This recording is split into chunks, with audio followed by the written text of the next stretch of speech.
আমরা নজর রাখবো কসবা ল কলেজের দিকে, যেখানে খলনায়ক মনোজিৎ।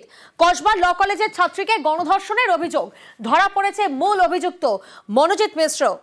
তার বিরুদ্ধে আগেও একাধিকবার উঠেছে শ্লীলতাহানির অভিযোগ, এফআইআরও হয়েছে, কিন্তু তারপরেও বেয়াদবি থামেনি। তার এক সময়ের সহপাঠী পর্দা ফাঁস করে দিয়েছেন, দেখুন।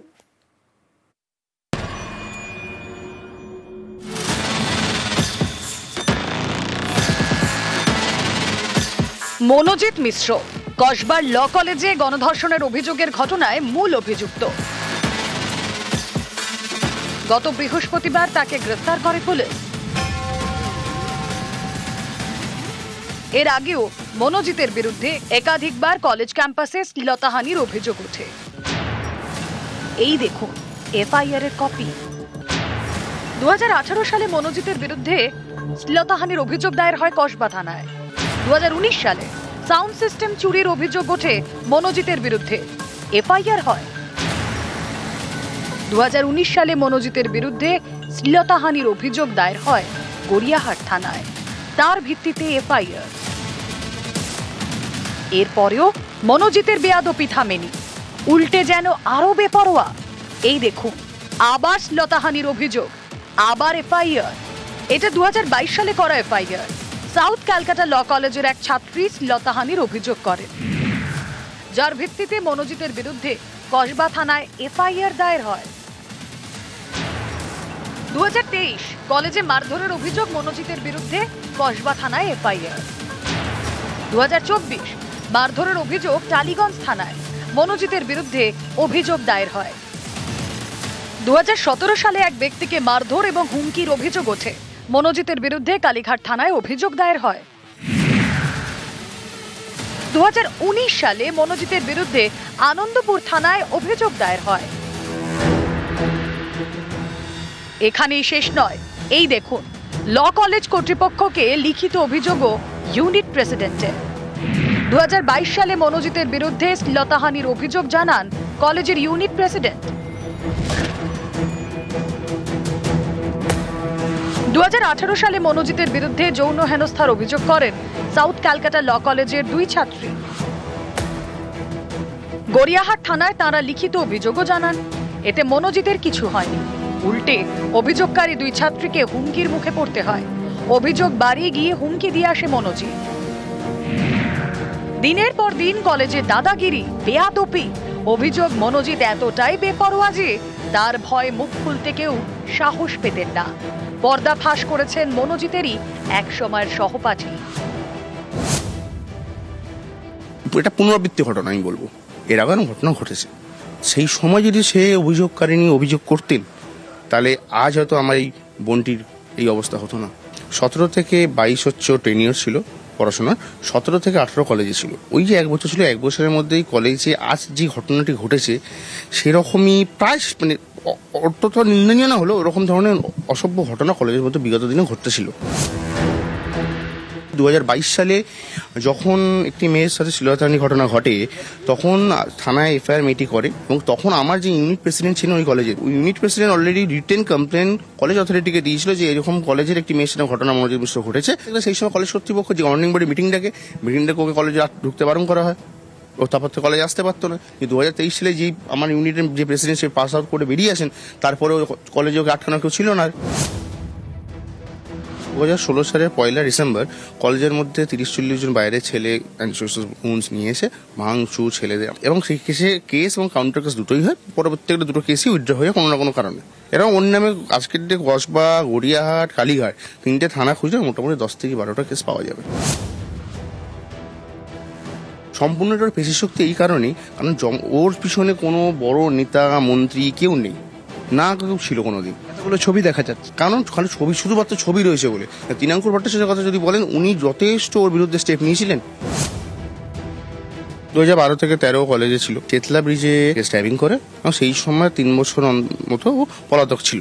সেই সময় মেয়েদের শ্লীলতাহানি ঘটেছে, র্যাগিং হয়েছে, এবং 2022 সালে যখন বর্তমান যে আমার কলেজ ইউনিট ছিল, সেই ইউনিট যখন যে প্রেসিডেন্ট ছিলেন উনি পাস আউট করলেন 2023 সালে, তখন গিয়ে আবারই কলেজের চেয়ারে বসে, নিজেকে বলে আমি সেলফ ডিক্লেয়ার প্রেসিডেন্ট।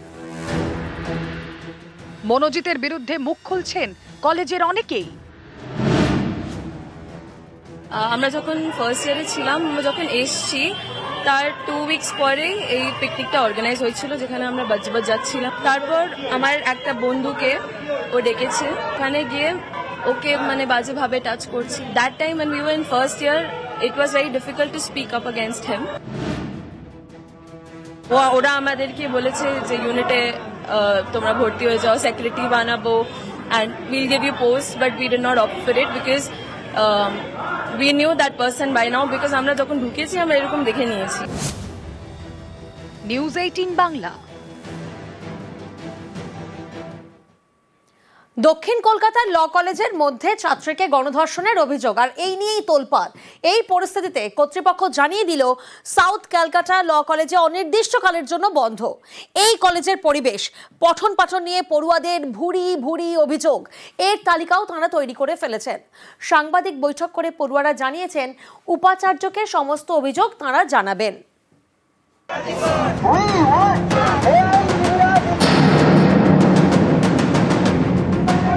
দক্ষিণ কলকাতার ল কলেজ, এই কলেজের মধ্যেই কলেজ ছাত্রীকে গণধর্ষণের মারাত্মক অভিযোগ। এ নিয়ে গত কয়েকদিন ধরে জোর শোরগোল। এরই মধ্যে ল কলেজ অনির্দিষ্টকালের জন্য বন্ধ করে দেওয়া হলো। রবিবার কলেজের ওয়েবসাইটে কর্তৃপক্ষ জানিয়েছে, গভর্নিং বডির সিদ্ধান্ত অনুযায়ী পরবর্তী নোটিশ দেওয়া না পর্যন্ত কলেজ বন্ধ থাকবে। আমাদের classes should be regular because our subject is very tough, so we want the classes should be regular. As a student, we want our educational system to be functional. এই কলেজের পরিবেশ, পঠন পাঠন নিয়ে পড়ুয়াদের ভুরি ভুরি অভিযোগ।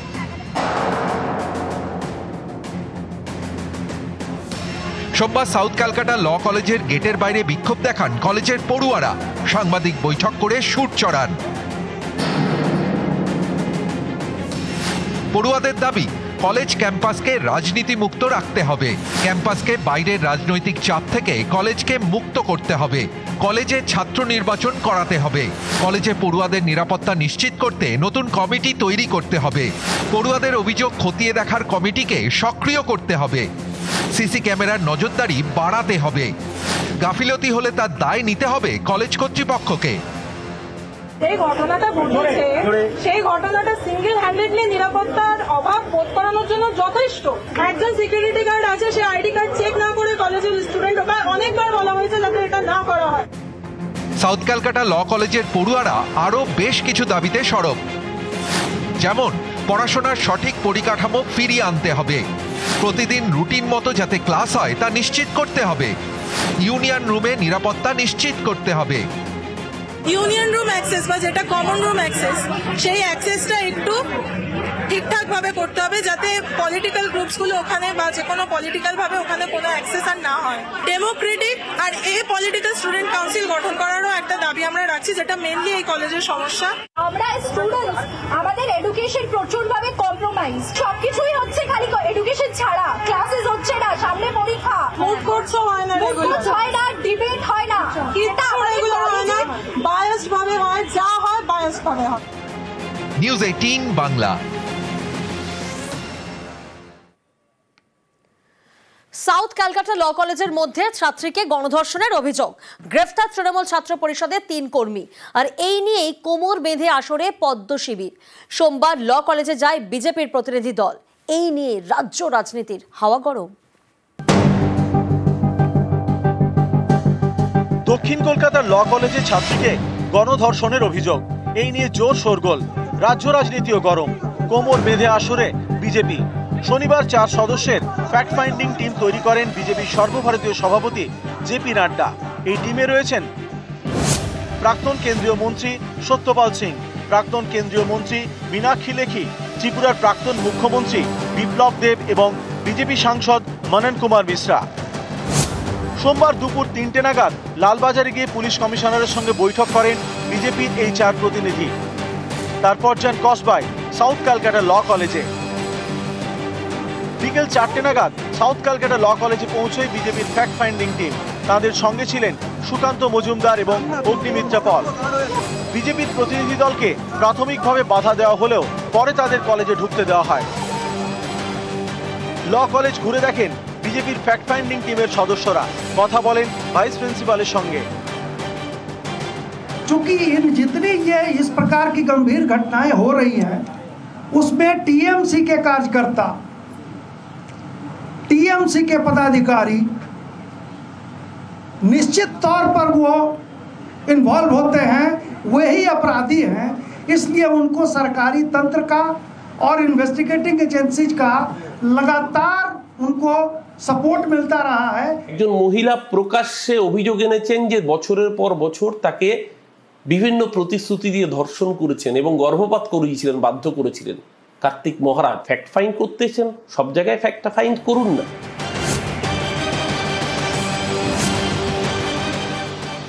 এই রাজ্যে একটা অরাজকতা করে রেখেছে। উনি হাতরাসে টিম পাঠাতে পারেন, পেহেলগাঁওতে টিম পাঠাতে পারেন। বাংলাতে মহিলারা সুরক্ষিত না, যেখানে 50% উপরে মহিলা, সেখানে যদি মহিলারাই সুরক্ষিত, ল কলেজেই সুরক্ষিত না হতে পারে, বাংলার মধ্যে মহিলাদের কোনো নিরাপত্তা একদম নেই।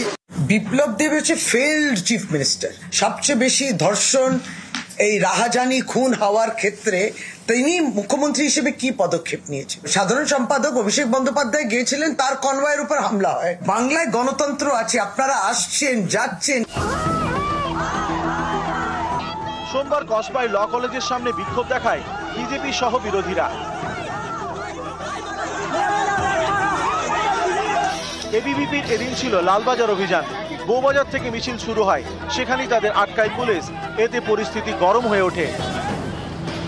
নিউজ 18 বাংলা।